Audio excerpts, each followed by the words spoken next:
Yung first message guys, wow, money, money, money, money. Find a way to abundance mga kapiksi. So guys, ito'y birds before land, no? Ito'y senyales, ito'y mensahe sa inyo na may paparating na pera sa inyo, okay? Abundance of money. Kaka-upload ko lang guys ng bagong pampaswerte subliminal, hindi ka na mauubusan ng pera, no? So pakinggan nyo yun ng paulit-ulit guys hanggang sa maging maayos, gumanda yung relasyon nyo sa pera and gumanda yung takbo ng pera sa buhay nyo, alright? And i-mine nyo na yan sa comment section guys, no? Mine money, mine abundance, mine wealth, mine riches. I-comment nyo na yan sa baba mga kapiksi.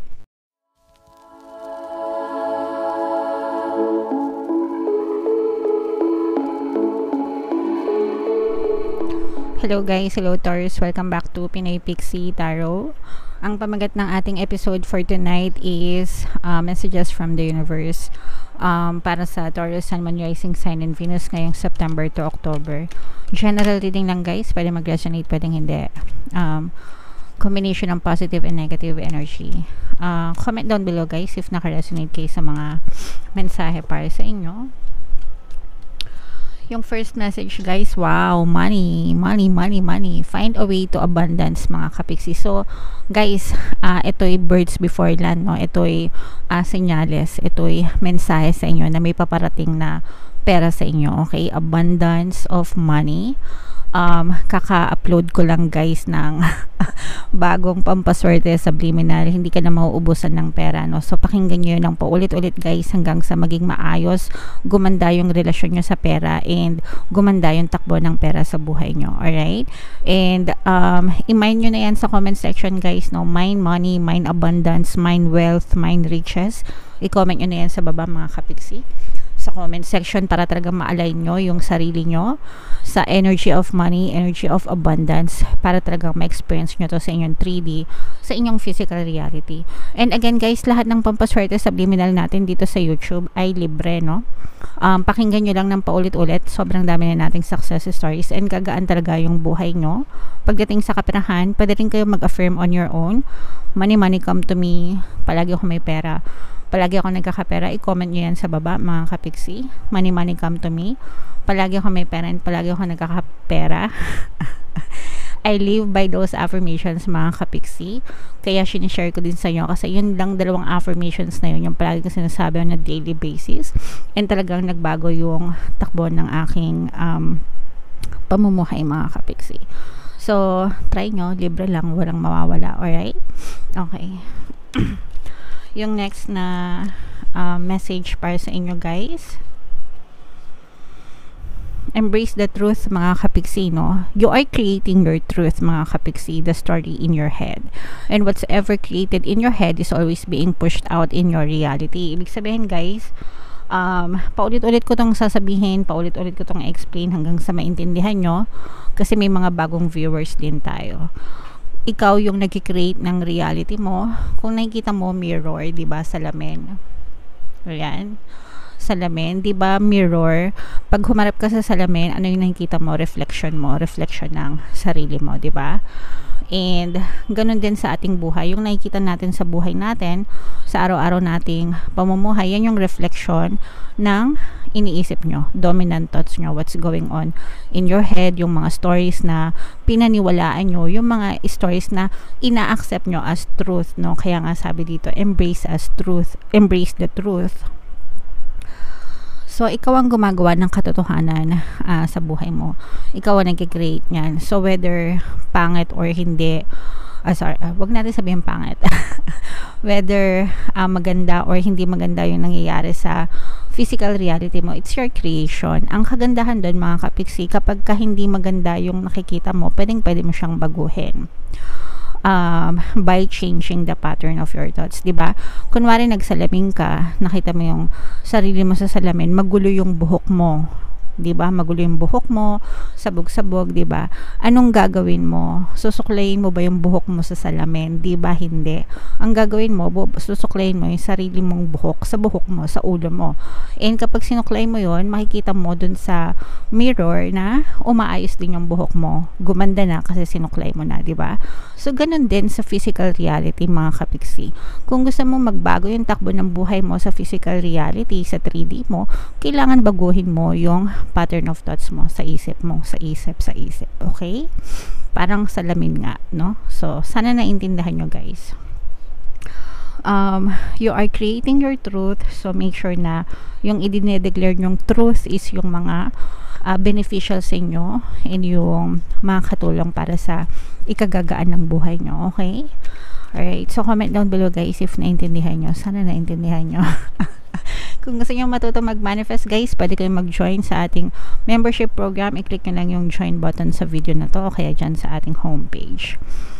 Next message, guys, listen to your intuition, trust your intuition, especially kung may mga bagay na nahihirapan kayo magdesisyon, hindi nyo alam ang gagawin nyo. Syempre, una magdasal kayo, okay?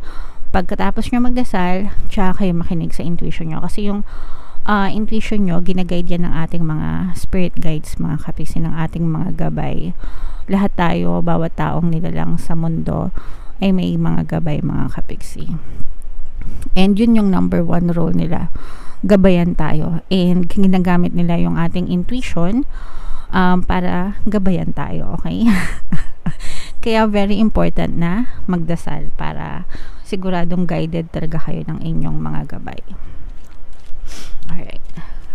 Next message for Taurus. 7 deadly sins, mga kapiksi. Pang ilan na kayong zodiac sign na lumabas itong 7 deadly sins. Pero iti-take natin to, guys, as a reminder na kaya to lumalabas is para nire-remind kayo para maiwasan nyo itong 7 deadly sins na to and hindi nyo siya gawin sa buhay nyo. So yung unang-una is sloth, guys, no? Sloth is laziness, pagiging tamad. Bawal lang tamad, mga kapiksi, baka ma-stroke. So galaw-galaw, di ba? Pangalawa is gluttony. Gluttony is overindulgence of anything to the point of waste. Yung mga bakaw, yung gluttony is yung, ano ba tawag doon sa Tagalog? Matakaw, yun. Sobrang katakawan na hanggang sa nasasayang na, no, yung mga kinakain or kung ano man yung ini-indulge nyo. Pangatlo is lust. Lust is yung pagiging mael, mga kapiksi, no? Sobrang yung desire nila sa intense desire nila sa mga physical and sexual gratification. So yung pagiging mael, masama yan, guys. Greed, no? Greed is pagiging ganid naman sa Tagalog. Excessive pursuit of material possessions and power. Okay lang, guys, na maghangad na umasenso at umunlad. Lahat tayo. Hinahangad natin yan para sa future natin, para sa pamilya natin.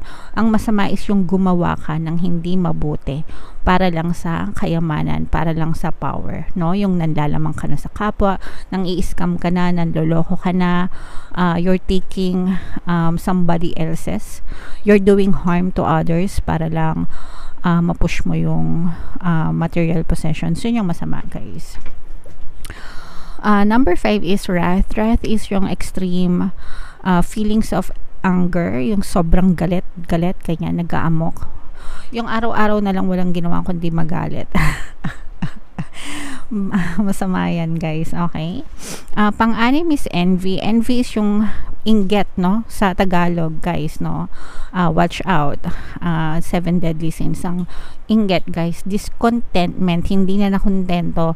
Yung mga itsuserang froglet, no? Yan. So, masama yan. And last is yung pride. Pride is yung excessive self-love or yung pagiging arrogante. Masyadong mataas yung tingin sa sarili, arrogante, hambog, ganyan yan. So, yan. Masama yan, mga kapiksi. Yan yung mga 7 deadly sins. Lumabas siya kasi gustong i-remind kayo ng inyong mga gabay na iwasan nyo yung mga yan para hindi kayo mapahamak. Alright? Okay. Potential, guys, no? Malaki pa yung potential nyo. Think big for your future. And sabi ko nga guys, no, kagaya nitong illusion, 'di ba? Whatever you see in your reality is being reflected, or whatever you think sa inyong isip is always being pushed out in your reality. So make sure na kung mag-iisip din lang kayo, mag-isip na kayo ng big time, no? Don't limit yourself, mga kapiksi. Yung future nyo, mag-isip kayo alang-alang sa future nyo, mga kapiksi, alang-alang dun sa mga taong mahal nyo sa buhay. You can be, do, and have anything that you want, guys. Walang limit, no? Lahat tayo may access sa resources from the universe, from God, from the heaven. Lahat tayo pantay-pantay. Ang reason lang kung bakit yung iba mayaman, bakit yung iba hindi, is because hindi nila inaalaw na pumasok yun sa kanilang buhay. Instead of focusing on their desires, on those resources, they tend to focus on lack, problems, kahirapan. Yung mindset nila nasa kahirapan mindset, because yun yung environment na nakagisnan or nakasanayan. That's why may mga tao na tinatawag nating from rags to riches, no? Kasi na-determine nila, nalaman nila yung secret, no? Yung sikreto ng pagpupursige, pagiging masipag, at the same time, yung mindset, malaking pagbabago yon sa buhay. So, think big for your future, guys. Huwag nyong hayaan na pinanganak kayo mahirap, lumaki kayong mahirap, mamamatay kayong mahirap, no? Huwag ganon. Hindi natin kasalanan na pinanganak tayo mahirap, pero yung mamatay ka na mahirap ka pa rin, medyo pagkukulang mo na yun kasi hindi mo inayos yung pattern of thoughts mo, yung pattern ng buhay mo, okay? So, think big for your future, mga kapiksi. Kung ayaw mong para sa'yo, at least man lang para sa mga anak mo, okay? Alright. And yung excuse me, last message, guys, embrace yourself, no? Yung pagiging original mo. Don't copy others. Don't pretend to be somebody else para lang magustuhan ka ng ibang tao, guys, no?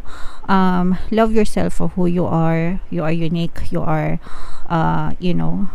talented. You are special the way you are. So hindi mo kailangang gamitin or giyahin yung ibang tao pretending to be who you are not para lang magustuhan ka ng ibang tao, okay? Pag mahal mo yung sarili mo the way you are, for who you are, mamahalin at irerespeto ka rin ng ibang tao for who you are, mga kapiksi. Alright? Okay, so yan ang message para sa inyo, Taurus. Comment down below, guys. Napakaganda. Sana naintindihan nyo. So, i-mind nyo na itong money na to, no? Tsaka itong think big na yan, para talagang yes, ma-experience nyo yung money na yan, okay? So, tingnan natin additional message, guys. Habang sinashuffle ko to, panoorin nyo muna tong video natin regarding sa ating paano mag-manifest ng abundance video course. Kapiksi, sawa ka na ba sa mga struggles at hirap sa buhay mo? Masipag ka ba at masikap sa buhay ngunit hindi ka pa rin umaasenso? Ilang beses ka na bang nag-attempt magnegosyo at mag-invest pero palagi ka pa rin nalulugi? Sa pagkakataon na ito ay maaaring may subconscious beliefs ka na nagiging balakid sa iyong pag-unlad at pagyaman. Introducing, paano mag-manifest ng abundance video course. Dito ay matututunan mong ma-overcome ang mga balakid mo para tuluyan ka ng umunlad, umasenso, sumagana, maging matagumpay, successful at maswerte sa iyong kabuhayan, pera, trabaho, negosyo, salapi at kaperahan ng bonggang-bongga. Dali, mag-send na ng email sa pinoypixitaro@gmail.com at simulan na ang iyong pagyaman ngayon. Alright, so mag-avail ka na ng course, kapiksi. Sobrang ganda talaga niyan and marami kayong matututunan. Magbibigay din ako ng 1 free pampaswerte subliminal, guys, until September 30.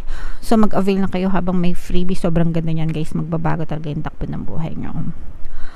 So, eto, guys, this is the energy of being assertive. Pag sinabing assertive, yung kumikilos, nagkukusa, ganyan, masipag, yan. So, in silence, you find power. Claim your leadership role and take action. Yun yung sinasabi natin na take action, leadership role sa buhay mo, mga kapiksi, no? Hindi mo kailangan maging leader, mamuno ng ibang tao, para lang maging leader ka. Pamunuan mo yung sarili mo, 'di ba? Pamunuan mo yung sarili mong pamilya, yung sarili mong tahanan, and take action na magbe-benefit ka at magbe-benefit yung pamilya mo. You know where to go and what to do. Alam mo na kung saan ka pupunta. Alam mo na kung ano yung gagawin mo. So, kailangan mong i-equip yung sarili mo ng confidence, ng courage, yan, ayan. You have the courage and confidence to succeed. Yun lang yung kailangan mo, courage and confidence, paniniwala sa sarili, no? Having blind faith in yourself and in the universe, mga kapiksi, and definitely you can achieve success sa buhay mo. So napakaganda ng mensahe para sa inyo, Taurus, ngayong you take charge of yourself, you take charge of your life para talaga ma-experience mo tong abundance of wealth, riches, money, itong future mo na maganda, 'di ba?